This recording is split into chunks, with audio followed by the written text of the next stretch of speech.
everybody. This is Mark. Hi, I'm Michelle. Yeah, everybody knows Michelle. And we are here for episode 25 of This is Mark and Michelle. And our subjects today are going to be regressions. Mm-hmm. We had one of our fans, one of our readers here. We have fans. We have fans. Why not? I think we do have fans, believe it or not. And we don't have a fan club yet, but we're looking forward to that. Anyway, one of our fans had asked what were regressions like, did we experience regressions, and that kind of thing. So we're going to talk about those in depth today. And oddly enough, I had another emotional experience this week, which this has never happened to me before. I felt compassion for a stranger. And I'll tell you the whole interesting story. Yes. But it's crazy. Yeah, it was kind of. It was really cool though. But do we want to start with regressions? Regressions. All right, regressions. For those of you folks who don't know, those of you folks who have done just the medical medium, you may not have experienced regressions. I may have experienced one regression. I've been thinking about it this past week on the medical medium, and that was like in March, about a month and a half, 2 months after we started. And because I was cheating on and it changed my behavior a little bit, not much, and I didn't feel good. I wasn't difficult to get along with, but I didn't feel as good as I had been. So I would call that a regression. Not feeling as good as you had been on the medical medium, that would be a regression. And not following the diet strictly. Right. But regressions, for the most part, you encounter those when you're on the GAPS diet. God knows I did. Yes. And so I wouldn't say Michelle did, because the GAPS didn't work for her nearly as well as it did for me. No. But we weren't really worried about her behavior, just mine. But regressions. Here's what regressions are. You're on the GAPS diet and you're following it strictly. But then you either give your child or your loved one that you have on the GAPS diet a food that disagrees with them. Right. It might be something that technically is on the diet, but they're not ready for it. Exactly. And it could be veggies. For instance, here's an example of what is on the full GAPS diet, not the introductory phase, not stage 1 or stage 2, but I think it's like stage 4 or 5. Honey. Now, we tried honey to see if I could eat it. I didn't like honey all that much then, but that since has changed. But we tried honey, and within just a few seconds, 30 seconds. It was quick. Yeah, 30 seconds, I was back to my old Aspie behaviors. And so we decided honey was not something for me on the GAPS diet. And he never was able to have it. No, not until medical medium. And now I actually like honey. So, but that's a whole nother story. Yes. Anyway. So I thought I would read, unless you have something to add. No, we'll go from after what you read. This is from the book, my portion of the book, talking about how we started the GAPS diet. And here is: the first instance of eating prohibited food was 2 months after we started. Mm-hmm. It was a fast track back to autism. Only 5 minutes after that bite of cake hit his gut and went to his head, he became agitated and lost his filters. He could not follow conversation naturally. He was lost, and I was livid. Yes. Because at that point, I didn't know if he'd come back. That was probably the first major regression that I can remember. Yeah. It was pretty exciting to have this man who had emerged in 2 months, and then all of a sudden I see him taking this cake, and I'm like, what are you doing? Yeah. What are you doing? Mm-hmm. You can't have the piece of cake. It's just a bite. And of course a bite is like this big. No, it wasn't. Yeah, it was. No, it wasn't. It was smaller than that. It was this big. It was like that, like a golf ball. And look at this mouth. It shouldn't have fit in there. Shut up. And so it was at her great uncle Roy's birthday party. And he was 90 something. Yeah. And so they bought a store-bought cake. And I thought, well, we'll try. And now, for a month and a half, 2 months, we'd been strictly on it.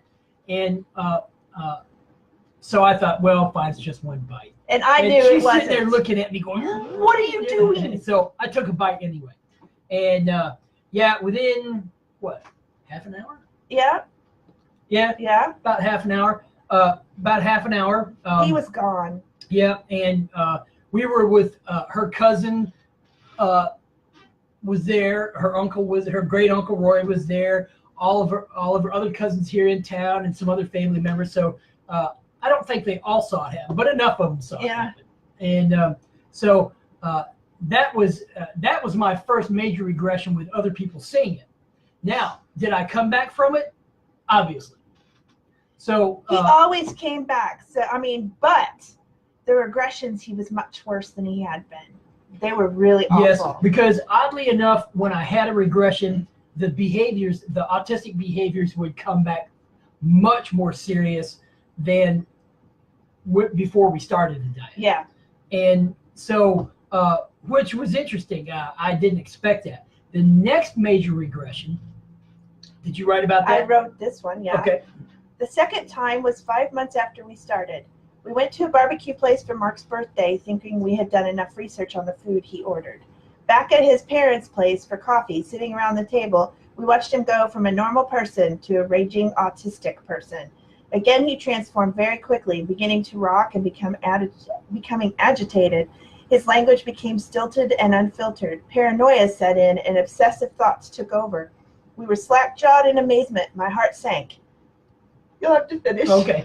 Let me find. In those early days, I did not know if he would come back to me. I liked the new Mark, and I liked my new life. I was terrified. Want me to read the rest? I don't. Right. Yes. Okay. That'll probably help. After having forbidden food, the change back to autism was insidious. He could not tell that it had happened, though he always knew when he got better. I knew if he had eaten something at work, evidenced by the stark contrast between a belligerent, ranting, obsessing human and a laid-back, peaceful one. I lived through many Jekyll and Hyde moments while he came to terms with whether he wanted to eat poison or be a free human. Interestingly, that was a difficult decision to make, and working around food did not help. He had to do much soul searching to be around food, but not eat it. And as she and I were talking today, food is such an important part of our culture. And I mean, not just American culture, but cultures all over the planet. It is an integral part of religious festivals at times. And you are emotionally attached. Oh, yeah. We all get emotionally attached to food. So you guys have been following us. I mean, and those that haven't, we've been doing the medical medium diet.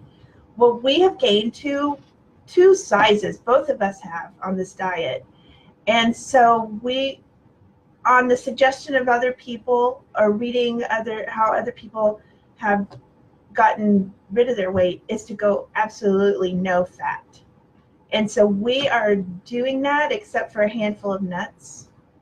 I can't believe he decided to go with me on it, but where you go, I go. Why not? We're friends, best friends. What was my point, though? I had a point from what you were saying. Well, I think probably what you were going to talk about is how attached you are to fat. Okay, yes. Right? Thank you. See, you couldn't do that in Snappy. Yes. All right. So, yeah, just the olive oil. Butter. Like butter. I'm okay with not having butter. I was okay with that, you know. Yeah, coconut oil. Yeah. Just having like salad dressings with nut, even just the cashew butter. Yeah, or the tahini and well, even just a plain tahini. Just trying to eat a salad without any fat. It's different. I mean, we're just using lemon juice and a little bit of salt. We found some hickory smoked salt at a farmer's market today, which was all natural, which was great. And so we'll be using that to season the salt. And technically, we're not supposed to have salt either. But, you know, one thing at a time. Yeah, exactly. And those were major regressions. So we were talking about the cultural ties to food. Right, exactly. And that's where the fat was going. Well, that was where the fat was going, but then you just get so tied to any foods. I mean, for instance, here in the U.S., Easter dinner, or even bigger than that, Thanksgiving dinner. Yeah. Because that's a whole holiday built around food. Thanksgiving, it's going to be fruit. Yep. Fruit and fruit. And vegetables. And fruit. Not cooked. and veggies and fruit, which is fine because I actually like fruit. I love fruit. And veggies but there's this whole tie, but it's Thanksgiving. You gotta have turkey. You gotta have dressing. You gotta Cranberry have gravy. sauce. I always love cranberry sauce. Yeah, well, exactly. But we could do that with honey. Yeah, I don't know if you can make it with honey, but either way.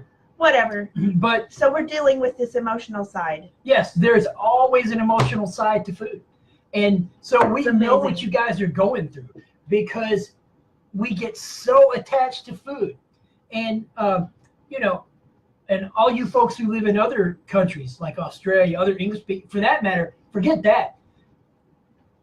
I can only imagine the emotions around food for a holiday like Ramadan if you're a strict Muslim and you can't eat from sunup until sundown, right?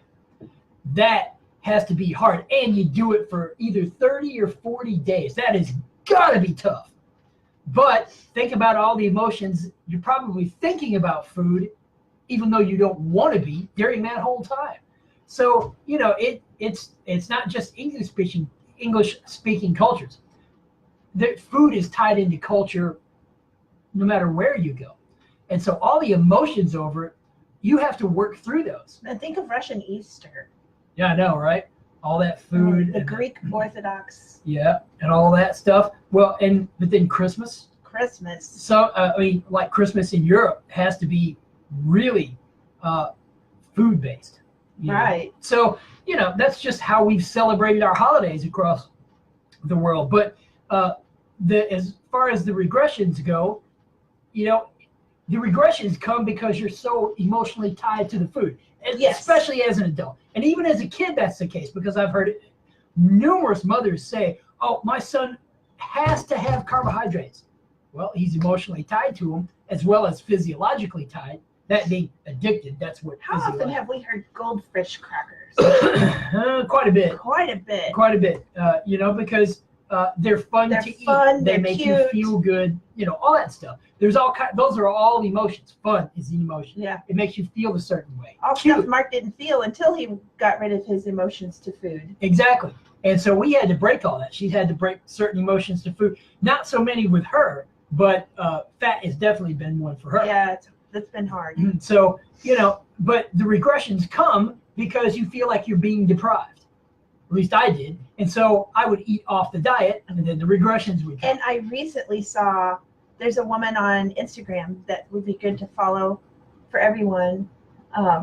She's Tora Tom or something like that. Mm-hmm. I'll have to find it. But she posted, you have to say in your mind, I choose to eat this watermelon. Mm-hmm. This is my choice. You don't go with oh, I can't have fat. You go with, I choose to eat this banana. You have to change your perspective. Yes. You have to go from, I choose to eat these vegetables. Yes. I choose to be healthy. You have to choose to step into the positive pathway. Get out of the victim mode. Yes. And because your point of power, to quote Louise Hay, your point of power is in the ability to choose. And so if you choose to have the watermelon or to have the bananas or to have arugula, right? Okay, cilantro, or a salad, you are. That is where your power is, because you are choosing to do what is loving for you. You choose love for yourself. Yes, and that is a step-by-step process. And there's it's probably 25, almost 30 years old now, an audio of Louise Hay where she talks about if you just love yourself this much every day for the next 30 days, you'll have loved yourself 30 times that. Well, I don't think I can get them all in there. But anyway, that's the whole thing. It's a step-by-step process every day. Don't think about tomorrow. Crap, I can't eat that such and such tomorrow. No, think about, hey, I can have that banana with honey and coconut and coconut would be fat. Raisins. Well, it depends on where you are in the diet. Exactly. But what I have found that's been interesting for me, and this has really helped the regressions, is finding alternatives to the traditional foods. For instance, on the GAPS diet, chicken fried steak. I love chicken fried steak. Oklahoma is the home of chicken fried steak, man. And there's a place just a few miles from us called Chuckwagon, and they make us. It's just for those of you who don't live here in the U.S. or from parts of the U.S. who don't know what chicken fried steak is, it's a thin. You're gonna kill him, aren't you? I'm gonna kill you. It's a thin cube steak that's just been tenderized, double battered, and deep fried, and it has gravy on white cream gravy on top, not brown gravy. Brown gravy, forget brown gravy is a sin. But it has white cream gravy on top with lots of black pepper. Yep. And oh man. But anyway, I had to find an alternative to that on the GAPS diet. So I took the same cube steak and battered it in eggs and almond flour.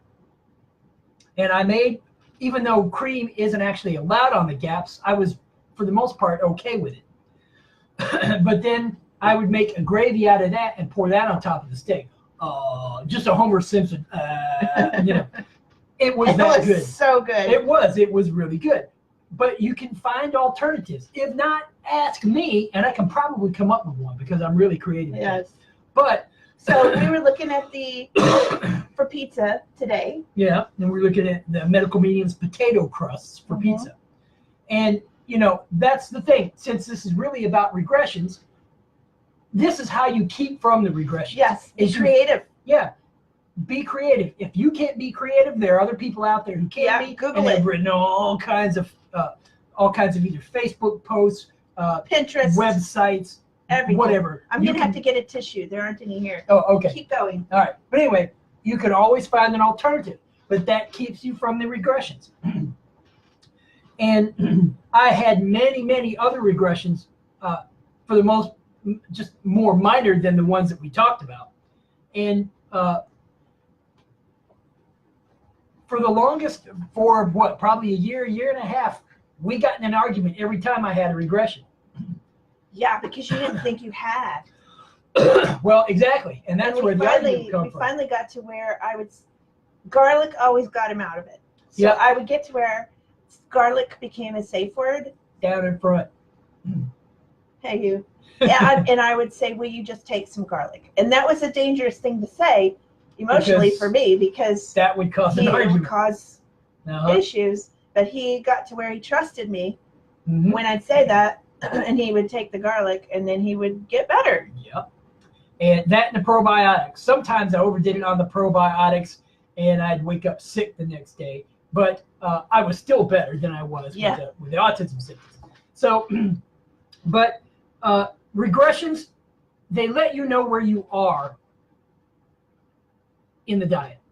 Because basically, if you have a food, if you introduce a new food and those behaviors come out, either in your child or your adult with autism, and while you guys are trying to heal, that tells you that they can't have that food yet.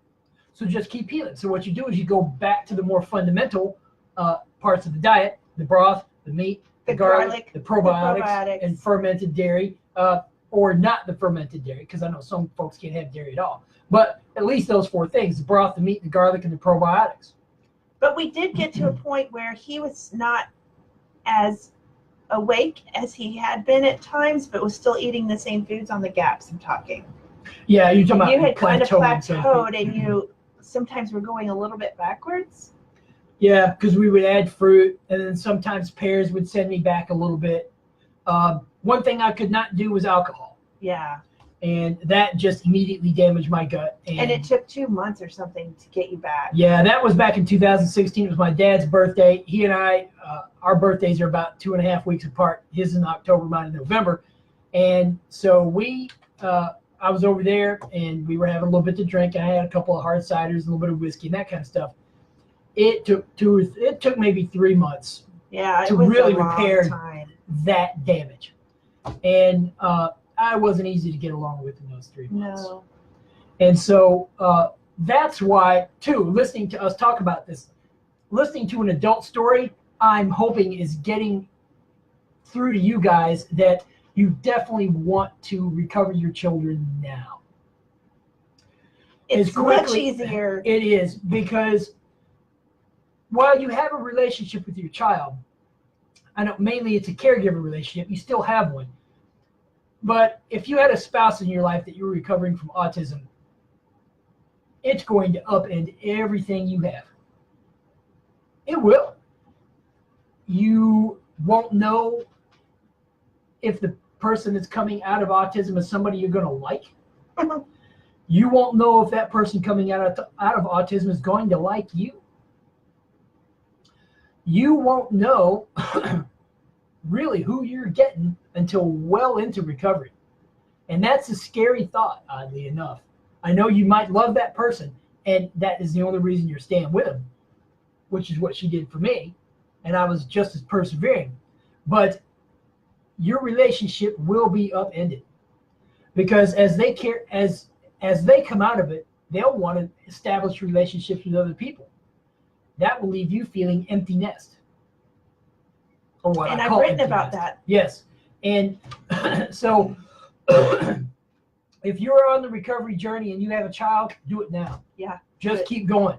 Just keep doing it. Just don't stop. Right.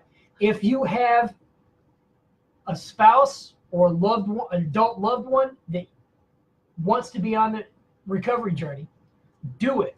But no, it's a minefield. And I will say medical medium was much kinder, more gradual, much less. and I don't know, I Jarring. haven't heard of any adults who have done medical medium from the for beginning. autism. Yeah. Right. A child, and he looks to be about 5 now, so he might have been 4 when he started. But medical medium mommy, looks like she's fully recovered her son from what we posted the other day here on Heal Your Autism. But I would agree, medical medium, it may take much longer than GAPS, and it seems to be very gradual though. Yeah.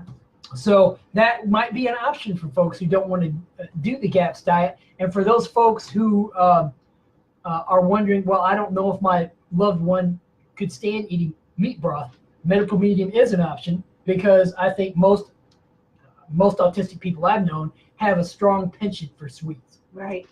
I did. So Medical medium says that's because there's not enough glucose for the brain in autistic people. Well, and I would agree with that, because I liken being autistic to very severe low blood sugar. Yes. And she has had hypoglycemia her whole life. So when I pointed that out to her, she's like, oh, it is. Right, when it's, yeah. She got it. Yeah. And I mean, and that's pretty close to it, except you're having low blood sugar all the time, 24/7, Yeah. 365. Mm-hmm. So anyway, on to the story about, unless we want to have more talk, Go ahead. on to the story about my first compassion for a stranger. This past week at the store, I work at a Whole Foods here, and I basically am the janitor at the store, which I love doing because I like keeping the place clean. And so I was in the women's restroom at the front of the store, and I had it closed off, and I was cleaning. And I hear a voice say, "Excuse me, sir, I hate to bug you, but I really need to get in here." She said, "I'm pregnant, and I'm really nauseous." And I was a little annoyed because I was almost done cleaning. I'm hoping that I didn't express that, but I think I did. And I don't mean verbally necessarily, but emotionally now. Right. Because I realized that people can see my emotions too. And so she was sick, and I could tell she was a little pale. So I got my stuff, and I went out and I closed the door. Well, I put my stuff down, and I thought, I think somebody probably needs to go in there and check on her. I thought, well, let me get one of the female supervisors from up front. Well, I went up front, and I thought, they're busy. And they were busy at that point. So I thought, no, that's all right. Well, I'll just go back and wait on it. So I went back and I waited on her. I stood outside the door, and I was doing this with my hands and this kind of stuff. And I thought, why am I doing that with my hands? And I stopped and I realized I was worried. I thought, wow, I'm worried for her. And I thought, well, I am. I'm actually worried for her. Well, by the time I realized that, she came out of the bathroom and she leaned against the door jamb. And she's late 20s, early 30s, I think. And she covered her face and she said, "Thank you for your help." And I said, "Well, no problem." I said, "Are you okay?" And she said, "No." And she started to slide down, and she almost hit the floor before I caught her. But I picked her up as much as I could, and I walked her to a table at the front of the store and sat her down. And she was pale, and she was not feeling good. She probably didn't have much strength left. And so I went and got her a bottle of water with electrolytes in it, and I took it to her. And so I let her sit there for a bit, and I told the female supervisors up front what had happened. And they kept an eye on her, but I kept an eye. Every few minutes, I'd walk around and look at and see if I could see her just to make sure she was okay. Well, after about 15 minutes, she got up and walked to the front service desk, and she talked to one of the female supervisors up there and said, "Look, I want to pay for that water." And that female supervisor told her, "No, it's okay, we have it." Well, she started to tear up, and she handed that supervisor a thank you card. And apparently, when I got up front, the thank you card was for me. And inside it, she said, "Thank you for your help." Don't you have it up there? Yeah, Yeah. I'm It's not up there. sure where is it. Oh, is it there? All right, little guys. Excuse me. Oh, Is it up on top? No, on top of the.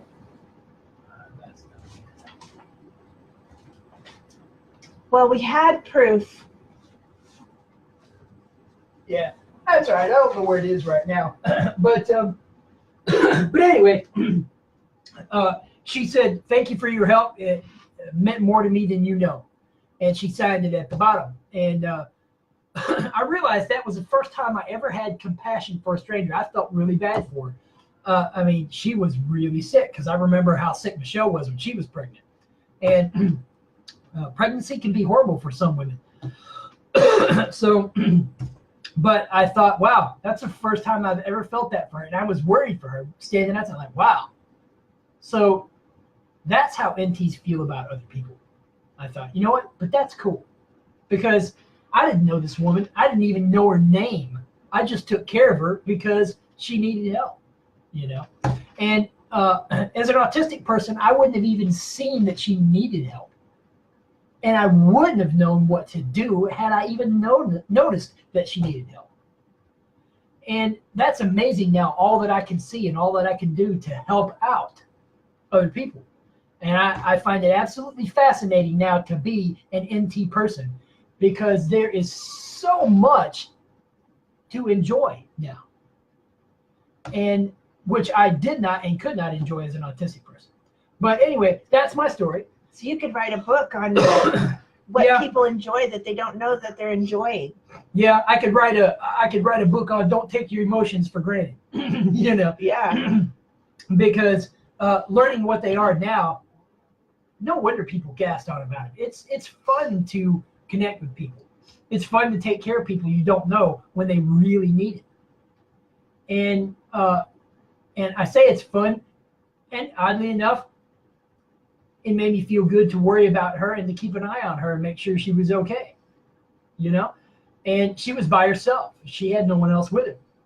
And so to do that, while it made me feel good, I realized that's not something I want to, that feeling of gratitude, of feeling good, is not something I want to take for granted at all. Because, first of all, it was new to me.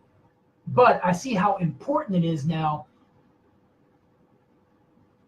in helping us get along as humans. Yes. But there's so many people who have processing issues. They're not at full functionality. Well, and that's what's wrong with our world, partly. Yeah, we've talked about that recently. We think that poor diet and poor nutrition. And DDT that still exists. Well, and all of the toxins in our environments and this kind of stuff. Disturbing our brains, all the metals. Yeah, we think that might be the reason that the world is actually in the state that it's in. People aren't necessarily mean. It's just their toxic brains. Yeah. I mean, rotting. Exactly. Well, to quote medical medium, he used that term. Rotting brains. So get yourself healthy. Get your loved ones healthy. Your autistic loved ones, if they want to leave autism, help them out of that. And do it now. Or do it as quickly as you can. You know, don't rush it. Healing is going to take time, but, you know, just do the best you can. And we will see you. Anything else we want to talk about? I had a thought for a podcast, so maybe. Go ahead. Not now. Maybe a podcast. Oh, okay. But we will see you guys next week Yeah. for our 26th episode. Bye. Thanks for coming. Have a good day. Thanks.